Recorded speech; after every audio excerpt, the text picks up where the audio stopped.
Hello दोस्तों, मैं doctor रश्मि त्रिपाठी आपका अपने चैनल ला फाइटर्स अकेडमी में स्वागत करती हूं। दोस्तों, आज के सेशन में जो मैं केस लेके आई हूं वह केस सुप्रीम कोर्ट का केस है और बहुत ही लेटेस्ट केस है। यह सितंबर का ही केस है, 2024 का ही केस है। जैसा कि इस केस के माध्यम से हम लोग यह समझने वाले हैं कि सुप्रीम कोर्ट के सामने एक मसला कस्टडी को लेके जाता है, बच्चे की कस्टडी। तो आज के सेशन के माध्यम से हम लोग यही बात समझने वाले हैं कि बच्चे की कस्टडी को लेके ऐसा कौन सा मुद्दा था जो सुप्रीम कोर्ट के सामने जाता है और सुप्रीम कोर्ट ने अपने जजमेंट में क्या बातें कही। तो चलिए हम लोग अपना सेशन स्टार्ट करते हैं, इस बात को विस्तार से जानते हैं। जैसा कि जो एक केस रहता है, ये केस रहता है एक बच्चे की कस्टडी को लेके। जो बच्चा था वो एक लड़की थी, बच्ची थी, जो कि अभी 2 साल 7 महीने की बच्ची थी। जब वो बच्ची छोटी थी तभी उसकी माँ मर गई थी। जब उसकी माँ मर गई तब से वो बच्ची अपने नाना नानी के साथ यानी अपने ननिहाल में रह रही थी। अब देखिए, यहाँ मसला ये होता है कि बच्चे की कस्टडी को लेके जो पिता और दादा दादी रहते हैं वह एमपी हाई कोर्ट के सामने जो है एक याचिका डालते हैं और याचिका के माध्यम से कहते हैं, बंदी प्रत्यक्षीकरण याचिका होती है वो, उसके माध्यम से बोलते हैं कि हमारी जो बच्ची है उसको उसके ननिहाल वालों ने कैद कर लिया है और उसका जो है उसकी कस्टडी हमें चाहिए। तो जैसा कि पहले थोड़ा सा हम लोग चलिए बंदी प्रत्यक्षीकरण के बारे में जान लेते हैं क्या यह होता है। जैसा कि ये बंदी प्रत्यक्षीकरण याचिका जो होती है वो किसी लापता व्यक्ति या अवैध रूप से कस्टडी में लिए गए व्यक्ति को कोर्ट के सामने पेश करने के लिए निर्देश की मांग करते हुए दायर की जाती है। तो यही मांग इनके बच्ची के जो है पिता ने और दादा दादी ने एमपी हाई कोर्ट के सामने किया था। तो एमपी हाई कोर्ट ने बच्चे की कस्टडी दादा दादी और पिता को देने की बात कह दिया था। तो इसी बात की एक याचिका लेकर के जो उसके ननिहाल वाले थे बच्ची के, वह सुप्रीम कोर्ट चले जाते हैं और सुप्रीम कोर्ट में कहते हैं कि यह जो हाई कोर्ट ने जो है जजमेंट दिया है वह सही जजमेंट नहीं है। तो चलिए अब हम लोग जानते हैं कि जब यह मुद्दा पहुंचता है सुप्रीम कोर्ट के सामने तो वो अपने जजमेंट में क्या कहते हैं और क्या जो है बातें बताते हैं और कौन थे वो जज जो इस केस की सुनवाई कर रहे थे। जैसा कि इस केस की सुनवाई 2 जजों की खंडपीठ कर रही थी, जस्टिस एएस ओका और जस्टिस एजी मसीह की जो है 2 जजों की खंडपीठ थी। जब उन दोनों लोगों ने सारी बातों और सारे मसलों को अच्छी तरह जाना और समझा, तब चलिए हम लोग देखते हैं कि उन लोगों ने क्या कहा। उन दोनों लोगों ने कहा कि बंदी प्रत्यक्षीकरण के मुद्दे पर विचार करने वाली अदालतें बच्चों को चल संपत्ति नहीं मान सकती हैं।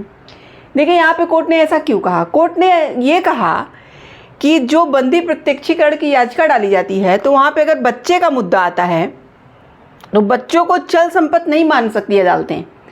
यानी चल संपत्ति मानने का क्या यहाँ कहने का मतलब था कोर्ट का कि बच्चे कोई प्रॉपर्टी नहीं है, कोई चल संपत्ति यानी कोई प्रॉपर्टी नहीं है कि आप जो है बच्चा जिसको चाहे उसको ट्रांसफ़र कर सकते हैं। तो आगे चलिए देखते हैं और क्या कहा कोर्ट ने। चल संपत्ति नहीं मान सकते और ना ही सोचे बिना उनकी कस्टडी ट्रांसफ़र कर सकते हैं। देखिए, कोर्ट ने यही बात कही कि आप जो है बच्चों को संपत्ति मानते हुए जैसे कि बिना सोचे समझे बस उनकी कस्टडी किसी को भी दे दिया, तो यहाँ पे ऐसे नहीं होगा। उनकी कस्टडी ट्रांसफ़र कर सकती है और ना ही सोचे बिना उनकी कस्टडी ट्रांसफ़र कर सकती है। इससे उन पर क्या असर पड़ेगा? कोर्ट ने कहा कि ऐसे मुद्दों पर मानवीय आधार पर कार्य करना होगा। देखिए, कोर्ट ने कहा कि जब बच्चे का मामला हो तो वहाँ यूं ही जो है बच्चे की कस्टडी तुरंत ट्रांसफ़र नहीं करनी चाहिए। यह एक मानवीय मामला है, बच्चे का मामला है, तो इसे सोच समझ के ही इस पे जो है कोई फैसला लेना चाहिए।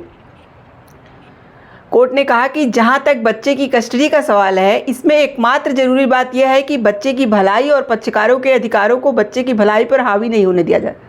जैसा कि देखिए यहाँ पे क्या था, यहाँ पे जो बच्चे के पिता और दादा दादी थे भाई उन पे बच्चे का अधिकार तो जैसे कोई भी पिता हो तो पिता के बच्चों पे अपनी पूरा अधिकार है।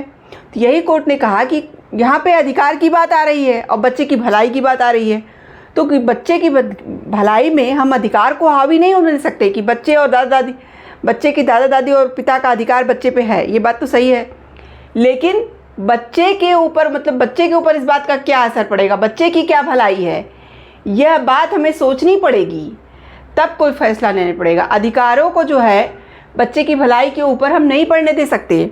देखिए यही कोर्ट ने कहा कि बच्चे पर भलाई पर हम हावी नहीं होने देंगे। कोर्ट ने कहा कि बच्ची 1 साल से अधिक समय से अपने पिता और दादा दादी से अलग रह रही थी। कोर्ट का यही कहना था कि बच्ची जब उसकी माँ मरी उसके बाद से अपने ननिहाल में रह रही थी और काफ़ी दिनों से अपने दादा दादी और अपने पिता का उसने चेहरा तक नहीं देखा था। और ऐसे जो है समय में वो बच्ची अपने दादा दादी और पिता को भूल चुकी थी, क्योंकि वो छोटी बच्ची थी। अब वो जो कई सालों से अपने पिता को नहीं देख रही है, अपने जो है दादा दादी को नहीं देख रही थी, तो उनके चेहरे को भूल गई थी। वही कोर्ट ने कहा कि अधिक समय से अपने पिता और दादा दादी को नहीं देखा है, 2 साल 7 महीने की छोटी सी उम्र में अगर बच्ची की कस्टडी पिता और दादा दादी को सौंप दिया जाता है तो बस बच्ची इससे परेशान हो जाएगी। देखिए, अगर छोटा बच्चा जिसके साथ रह रहा है वो उसी को पहचानता है, वो उसके नाना नानी हो चाहे जो हो, अगर जिसके साथ रह रहा हो वो उसको प्यार दे रहा है, उसको अच्छे से रख रहा है, तो बच्चा उसी को अपना सब कुछ मानेगा, क्योंकि अभी उम्र उसकी बहुत छोटी है। सिर्फ उसकी उम्र सिर्फ प्यार दुलार और परवरिश की है। तो उसके पास तो अभी छोटा सेंस है, वो उसको क्या पता है कौन मेरे पिता हैं, कौन मेरे दादा हैं, कौन है दादी, जब वो लोग उसके साथ कई सालों से नहीं रह रहे हैं। तो वही कोर्ट ने कहा कि अगर बच्ची को हम तुरंत जो है दादा दादी और पिता को सौंप देंगे कि तो बच्ची के ऊपर क्या असर पड़ेगा, बच्ची बहुत परेशान हो जाएगी। देखिए, 7 महीने से छोटी उम्र में अगर बच्ची की कस्टडी युक्त पिता और दादा दादी को सौंप दी जाती है तो बच्ची दुखी हो जाएगी। कोर्ट ने कहा कि पिता को कस्टडी का अधिकार है या नहीं, यह कोर्ट द्वारा तय किया जाना है। देखिए, यहाँ पे जो कोर्ट ने कहा कि पिता बच्चे की कस्टडी पा सकता है या नहीं पा सकता, ये तो कोर्ट फैसला करेगा, कोर्ट तय करेगा इस बात को, यह कोर्ट द्वारा तय किया जाना है। लेकिन निश्चित रूप से यह मानते हुए भी कि वह कस्टडी का हकदार नहीं है। अगर कोर्ट ने यहाँ पे एक बात कही कि अगर यह भी मान लिया जाए कि पिता बच्ची को पाने का हकदार नहीं है, निश्चित रूप से यह बात मान लिया जाए, एक एग्जाम्पल के तौर पे कोर्ट ने कहा, तो भी बच्ची से पिता को मिलने दिया जाएगा, क्योंकि वो क्या है, वह उसका फादर है। भले वो बच्चे की कस्टडी पाने योग्य ना ही हो किसी कारणवश, फिर भी उसके पिता का यह अधिकार है कि वो अपने बच्ची से मिल सकता है। उसी पे कोर्ट ने कहा कि निश्चित रूप से यह मानते हुए भी कि वह कस्टडी का हकदार नहीं है, इस स्तर पर वो बच्ची से मिलने का हकदार ही होगा। कोर्ट ने कहा कि हम याचिकाकर्ता को निर्देश देते हैं कि बच्चे के पिता और दादा दादी को हर पखवाड़े में एक बार बच्ची से मिलने की अनुमति दिया जाए। यहाँ पे देखिए, कोर्ट ने अपने जजमेंट में यही बात कहा कि पहले बच्चे के दादी दादा और पिता हैं, पिता और दादा दादी को बच्चे को हर पखवाड़े में एक दिन मिलने देना चाहिए, जिससे वो बच्ची पहचानने तो लगे कि ये मेरे दादा दादी हैं, ये मेरे पिता हैं, धीरे धीरे उनके चेहरे को पहचाने, तब उसके बाद कोर्ट के फैसला कर पाएगी कि पिता को जो है कस्टडी देनी है नहीं। यहाँ पे पहले था बच्चे की भलाई को यहाँ पे देखा गया। देखिए, कोर्ट ने अपने इस पूरे जजमेंट में यही बात कही, बच्चे की भलाई की बात कोर्ट ने यहाँ देखी। कोर्ट ने अभी इस बात पर विचार नहीं किया कि पिता को कस्टडी देना है या नहीं देना है, लेकिन यहाँ पे जो बात हुई वो बच्चे की भलाई को लेके हुई। और कोर्ट ने यही बात कही कि बच्चा कोई चल संपत्ति नहीं है कि आप जो है तुरंत उसकी कस्टडी को ट्रांसफ़र कर दें। भाई, बच्चे की भलाई पहले देखनी ज़रूरी है, अधिकारों से बढ़ के वहाँ भलाई है बच्चे की, और बच्चे की भलाई जिसमें है वही निर्णय लेना उचित है। तो यहाँ पे कोर्ट ने अभी तो उनको जो है मिलने की उसके पिता और दादा दादी को जो है इजाज़त दी है। याचिकाकर्ता से कहा कि आप पखवाड़े में एक दिन बच्चे के जो है पिता से और दादा दादी से मिलने देंगे।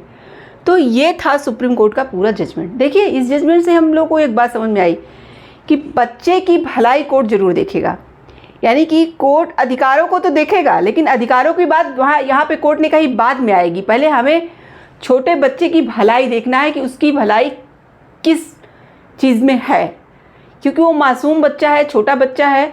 तो अभी जो है अधिकारों की बात वहाँ पे नहीं आती है, अभी उसकी भलाई की बात आती है, उसकी परवरिश की बात आती है कि अभी उसके लिए क्या ज़रूरी है उसको। ये जो है, इसीलिए कोर्ट ने कहा कि यह जो है क्या है, एक मानवीय मुद्दा है, मानवीय आधार है, जिसमें हमें मानवीय आधार पर कार्य करना होगा कि बच्चे के लिए क्या अच्छा है और क्या बुरा।